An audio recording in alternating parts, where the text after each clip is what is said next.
Okay, so I did my presentation on Vivaldi's Four Seasons. Um, and I also linked that to the effects that music has on the human brain, and more particular, how Vivaldi's Four Seasons has an effect on the brain. And I'll get into that later about a certain study that was done. So music has been proven to, really stimulate different emotions and reactions within everybody. And I'm sure everybody listening has felt that to a certain extent. I know like there's some songs that, really make me want to go out and run or something. And then there's certain songs that, really bring you down. And I think it's really cool that something like music can change your mood so drastically and quickly. There's not a lot of other things that do that. I mean, movies and stuff do too, but a 3-minute song could take you from being down in the dumps to being super happy. So going off that, everybody is, born with basic music and rhythmic knowledge, just kind of something that our brains develop. And that's why music is considered to be a universal language, because it can, transcend time, cultures, places around the world. It's something that everybody can kind of get down with in a certain kind of aspect. So I chose to focus on classical music as a major genre to study because it's been proven to be really helpful with people's health and just enjoyment purposes. One thing that I thought was cool was classical music reduces stress, which, helps people with like lowering their blood pressure or something like that. So I chose to focus on the Four Seasons.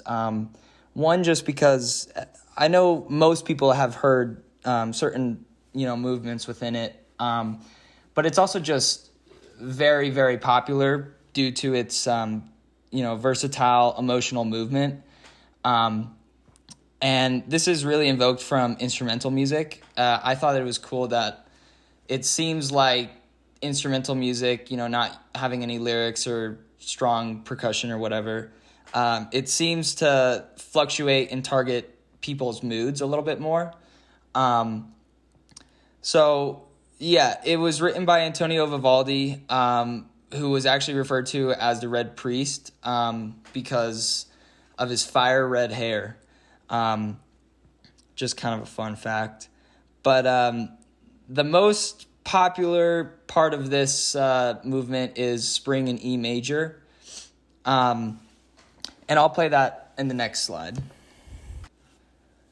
So getting into the Four Seasons of the Four Seasons from Vivaldi, I think it's cool to note that, when I talk about that, spring emulates streams flowing, birds chirping, and lively melodic progressions.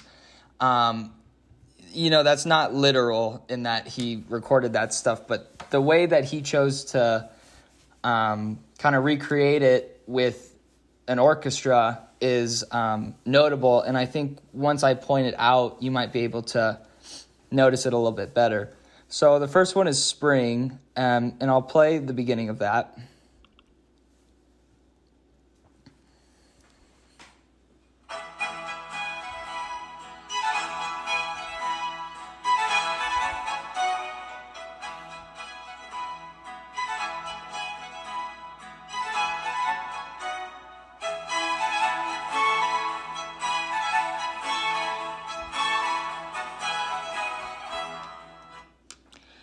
So I can't play the whole entire bit, but you can gather from that he's going for the idea of trying to put meaning to this to the idea of a season, and I think that goes back into why this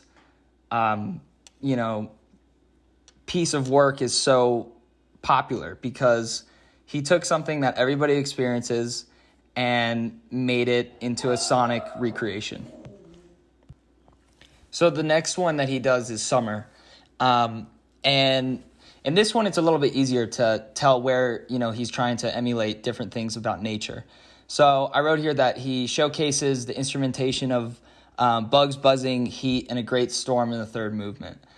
So I chose, apart from the first movement of Summer, where you can hear where he was trying to do, the frenzy of bugs in summertime with heat and whatnot like that. So I'll play that clip now.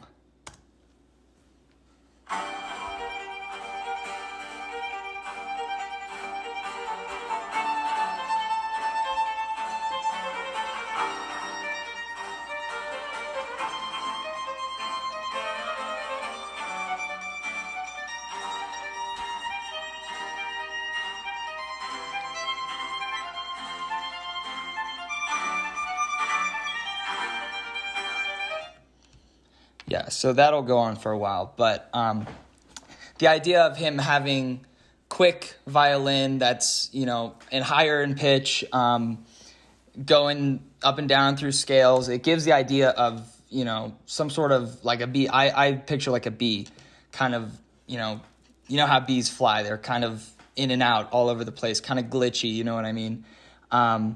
So it's really cool to see how something like a bug flying around could be interpreted musically. So Fall is the next one, and I noticed that he kind of returns back to how he started Spring off. So sonically, it shows the celebration of the harvest. And then later in the movement, the third movement to be exact, the tempo drops, which I think is a great kind of transition over to winter. But before that, I'll show you the intro clip to Fall.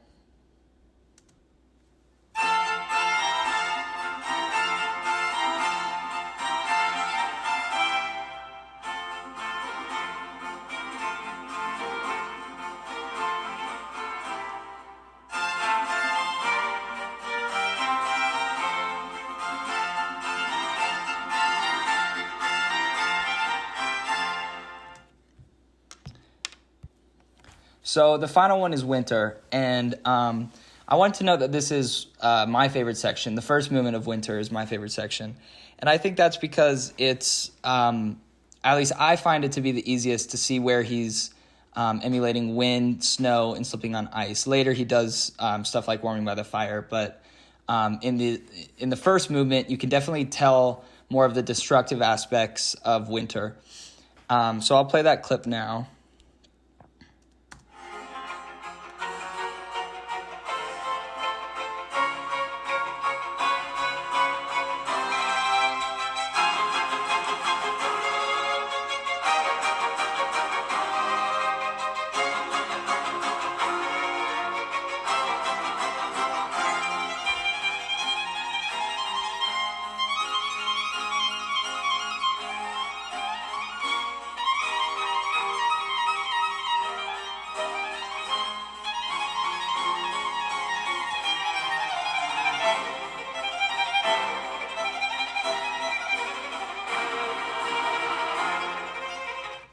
So I let that one play a little bit longer, just because you can tell where he's really making large, I don't know what you would call it exactly, but violin strokes or viola strokes where a big gust of wind would be, or after kind of the big climax part, there's one violin doing kind of like the Flight of the Bumblebee kind of up and down movement, and this really shows like a quick, strong, cold, moving wind.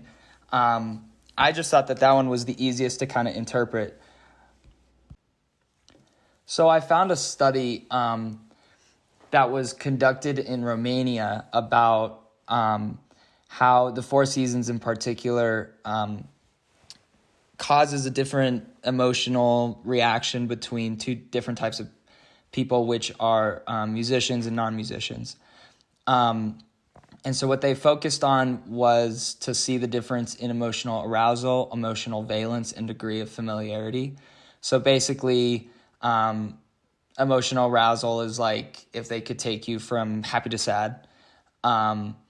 Emotional valence is how far on the spectrums these people would feel a song. Like someone might, be pretty stagnant all the way through, whereas one person might be crying in one and laughing in the next one. And then the degree of familiarity, that's just how recognizable it is. So what they did was they took 16 musicians and 14 non-musicians, and they were all ages between 22 and 40. They didn't have any hearing problems or anything like that. Pretty normal people. They were instructed to fill out general mood surveys of their past week until the present before they listened to it. And this kind of acted as like a base, survey before they listened to the songs, just to tell where their moods laid before, and then afterwards, obviously, after they listened to it, then they could see how they fluctuated. So then they were instructed to listen to the 4 seasons, each movement, but it was out of order. And I think that was because they definitely wanted to see where the difference in mood fluctuation lied, which makes sense. So if they took the first movement of spring, which is very happy, and then put it next to the first movement of winter, which is more, eerie, obviously the moods are going to fluctuate a lot quicker. So after each movement, each person was instructed to fill out how the song made them feel on pretty basic scales. So the results kind of surprised me a little bit. It seemed like, as a whole, everybody found all the movements pleasant. There was a pretty general liking to each one of the movements once people could kind of see how each one connected with one another. But it differed in that the musicians tested lower enjoyment for certain movements given their background on music. And I found that to be kind of surprising, but later listening or kind of thinking about it, that could kind of make sense, because obviously if they had, studied one for a really long time, they don't necessarily want to, have to listen to it again. So that was kind of cool. So in conclusion, basically what this is all going for is just to show that music is a part of everyday life, essentially. Whether you hear a song on the radio or, you choose to play a song or something. It's one of those forms of communication that literally everybody can kind of come together over. So I wanted to do a presentation that really showed how timeless works like the 4 seasons is super useful in showing how people can kind of come together over something. And what that is derived from was basically how the results of that test showed that essentially everybody liked it. There was, varying degrees between musicians, but that was basically just because they've been studying that stuff. The real takeaway was that something like Vivaldi's 4 Seasons was enjoyable for everybody. So I wanted to drop this quote by Nelson Mandela kind of as a final bit, that music is a great blessing. It has the power to elevate and liberate us. It sets people free to dream. It can unite us to sing with one voice. Such is the value of music. I think that's just a great way of saying that it's a universal language. Everybody can enjoy it. Everybody can do it. Something that should definitely be preserved.